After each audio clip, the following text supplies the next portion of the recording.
Hi friends, నా పేరు భాస్కర్. మీరు చూస్తున్నారు తెలుగు ట్రేడర్ భాస్కర్. అయితే ఈరోజు మనకి ఫెడ్ అయితే అవుట్‌కమ్ అయితే వచ్చేసింది. అయితే దాని గురించి అయితే తెలుసుకుందాము. అదేవిధంగా ఈరోజు మనకి prime minister and Nirmala Sitharaman గారు కూడా ఫైనాన్స్ మినిస్టర్‌తో కూడా బడ్జెట్ సమావేశాలు అయితే స్టార్ట్ అవుతున్నాయి ఈరోజు. సో, దాని గురించి కూడా మాట్లాడుకుందాం. ముందుగా ఫెడ్ వచ్చేసి ఇంట్రెస్ట్ రేట్స్ అయితే పెంచడం లేదు అని చెప్పి 5.25 నుంచి 5.50 పెంచుతారేమో ఎక్స్‌పెక్టేషన్స్ ఉండే. ఏం పెంచడం లేదని చెప్పి క్లియర్ అయితే ఇచ్చేశారు. అదేవిధంగా దాని ఎఫెక్ట్‌తోన మార్కెట్‌లో అయితే నైట్ అయితే Dow Jones and SIP and Nasdaq అన్నీ మైనస్‌లో అయితే క్లోజ్ అయ్యాయి. బట్ ఇప్పుడైతే రైట్ నౌ వచ్చేసి ఇక్కడ చూడొచ్చు all global markets is positive అనమాట. పాజిటివ్‌గా అయితే ట్రేడ్ అవుతే ఉన్నాయి.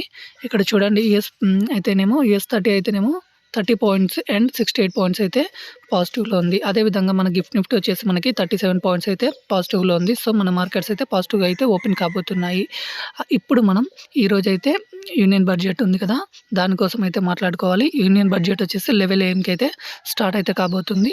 సో, అప్పుడు క్రూషియల్‌గా అయితే ఉండటానికి ట్రై చేయండి. ఆ టైంలో చిన్న చిన్న ప్లేయర్స్ అయితే ట్రేడ్ చేయకూడదు. రిస్కీ ప్లేయర్స్ అయితేనే ట్రేడ్ చేయండి. Okay. Thank you for watching Telugu trader Bhaskar.